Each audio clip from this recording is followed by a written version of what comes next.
हाय, good evening. तो आज का ये जो चैट है आपके साथ, जो वीडियो चैट मैं कर रहा हूँ, इसका विशेष उद्देश्य है, कुछ दिन पहले क्लास 10 का जो एग्ज़ाम है, माध्यमिक परीक्षा ख़त्म हो चुकी है और बहुत सारे बच्चों ने पेपर बहुत अच्छा किया। तो हो सकता है किसी कारणवश कुछ बच्चों का पेपर बहुत अच्छा ना हुआ हो, लेकिन चिंता करने की कोई बात नहीं।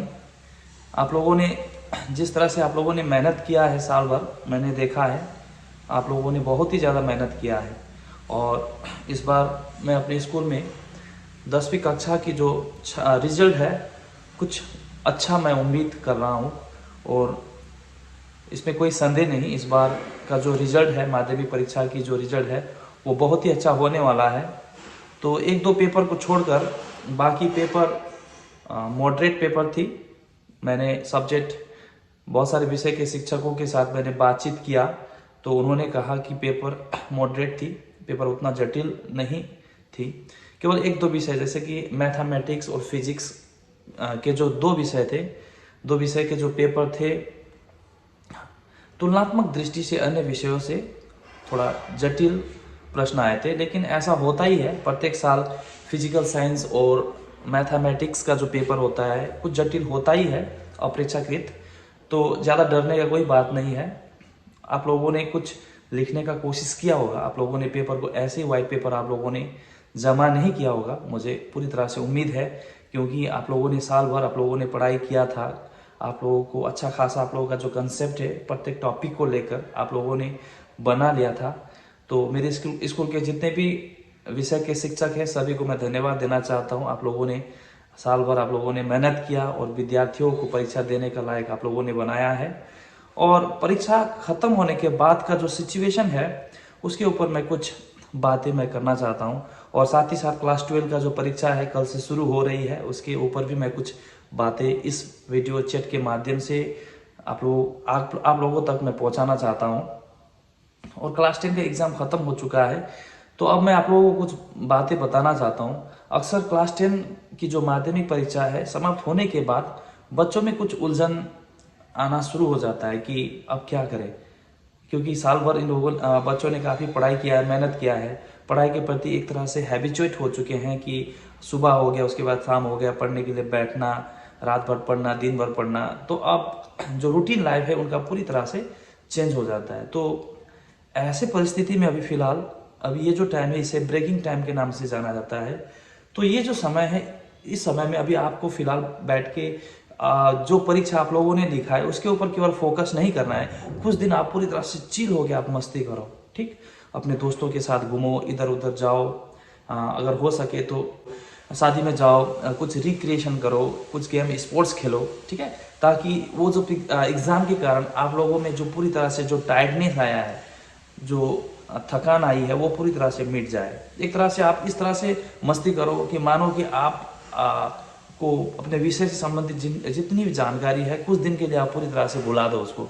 और कुछ दिन बीतने के बाद अब मैं आप लोगों को सजेस्ट करना चाहता हूँ, क्योंकि ये जो टाइम होता है ये पूरी तरह से एक फ्री टाइम है, एक ब्रेकिंग टाइम है। अब इस समय आप लोगों को अपने विषय से संबंधित कोई टेंशन नहीं है, कोई सिलेबस का कोई बर्डन नहीं है, इसलिए आप कुछ रचनात्मक काम करो। क्योंकि time and tide wait for none, समय किसी की प्रतीक्षा नहीं करती है। और ये जो समय है ये कुछ चीज़ों को सीखने का एक बहुत ही उत्तम समय है। जैसे कि कुछ विद्यार्थी कंप्यूटर का कोर्स लेते हैं, कुछ विद्यार्थी इंग्लिश कोचिंग क्लास लेते हैं, और कुछ विद्यार्थी जिनको म्यूज़िक में रुचि है। आज ही फारूक टेनबी का एक स्टूडेंट है जिसने बहुत ही सुंदर गिटार को बजाते हुए एक संगीत का एक वीडियो बनाकर मुझे उन्होंने भेजा था, और मैंने इसे अपने YouTube चैनल में मैंने उसे अपलोड कर दिया है। आप लोग उसको अच्छी तरह से देख लेना, और कैसा लगे उसका रिएक्शन भी आप दे सकते हो।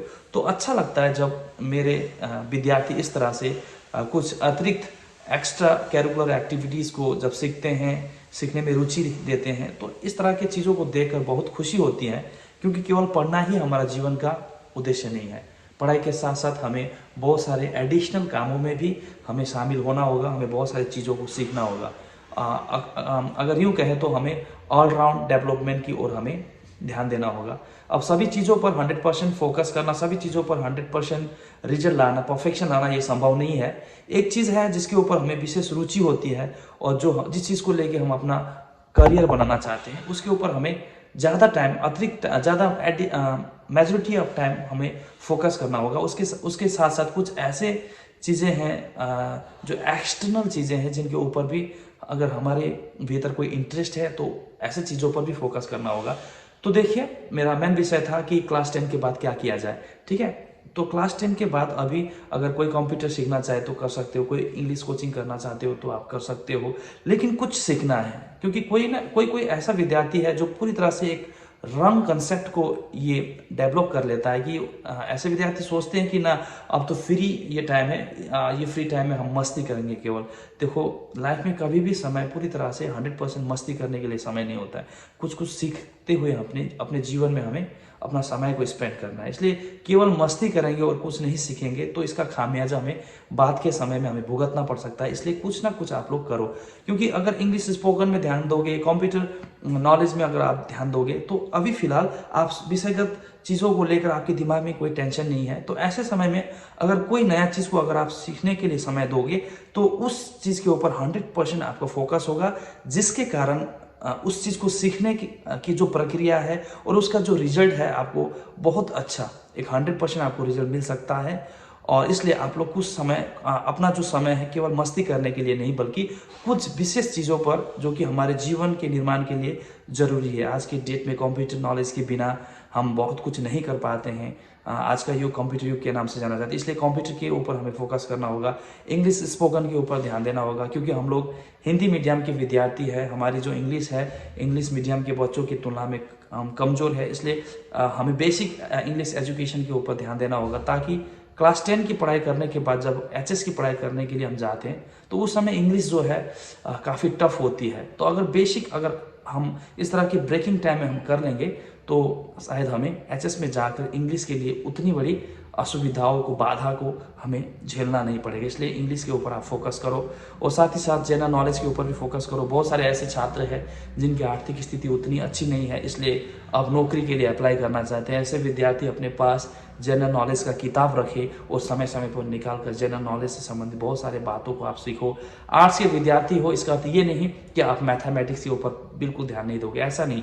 बिना मैथमेटिक्स और मैथ्स और इंग्लिश के बिना हम जीवन में किसी भी करियर में हम सफलता को प्राप्त नहीं कर सकते हैं, ठीक है। कोई भी नौकरी हासिल नहीं कर सकती। इसलिए जनरल नॉलेज और मैथमेटिक्स, इसके ऊपर हमें फोकस करना होगा, चाहे आर्ट्स के विद्यार्थी हो, चाहे साइंस के विद्यार्थी हो। और अंत में मैं क्लास 12 के विद्यार्थियों के लिए कुछ संदेश देना चाहता हूँ। देखिए, परीक्षा कल से शुरू हो रही है और आप लोग पूरी तरह से अब परीक्षा की तैयारी में आप लग गए हो, लेकिन फिर भी आपको रात में टाइम में सोना होगा, क्योंकि अगर आप रात में नहीं सोओगे तो चाहे आप जितना भी पढ़ लो, लेकिन आपका दूसरा दिन का सुबह का जो एग्ज़ाम है वो अच्छा नहीं हो सकता है, क्योंकि आपको एटलीस्ट फुली आपको 5 घंटा 6 घंटा अभी सोना बहुत ही ज़रूरी है। आप दिन भर पढ़िए, ठीक है, कोई बात नहीं, लेकिन रात में आपको एक सफिशिएंट एक नींद है लेना आपको बहुत ही ज़रूरी है। और खाने पीने में आप विशेष ध्यान दीजिए। और बहुत सारे ऐसे अभिभावक जो मेरे इस चैनल से जुड़े हुए हैं, ऐसे अभिभावकों से मैं अनुरोध करता हूं कि आप अपने बच्चों को घर में पढ़ने का वातावरण दें, उनके खाने पीने का और उनकी जो साज सज्जा की जो वस्तुएं हैं उनके ऊपर आप विशेष फोकस करें। अभी का जो समय है बच्चा के लिए बहुत ही नाजुक समय है, तो इसलिए बच्चा को प्यार और आपकी कुछ केयर की ज़रूरत पड़ती है। इसलिए बच्चों में आपके द्वारा जो केयर अभी फ़िलहाल एग्ज़ाम के टाइम में जो देने का जो समय है उसमें कोई किसी प्रकार की कमी ना हो। बस यही कहते हुए सभी क्लास 12 के बच्चे जो कल परीक्षा देने जा रहे हैं सभी को बहुत बहुत मैं शुभकामना और ऑल द बेस्ट कहना चाहता हूं। पेपर खाली मत छोड़ना। अगर ऐसे कोई प्रश्न आ जाए जो कि आपके नॉलेज से बाहर हो, ऐसे प्रश्नों को भी आप अपने तर्क का इस्तेमाल करते हुए, अपने कंसेप्ट का इस्तेमाल करते हुए 100% अटेम्प्ट करने का कोशिश करना। बस यही कहते हुए मैं अपने इस छोटे से संप्रेषण को यही समाप्त करना चाहता हूँ। Thank you very much, bye bye. मेरे इस वीडियो चैनल को अधिक से अधिक शेयर करें, सब्सक्राइब करें, ताकि मेरे सभी विद्यार्थियों को यह वीडियो पहुँच सके और उनके लिए लाभदायक हो। Okay, bye bye.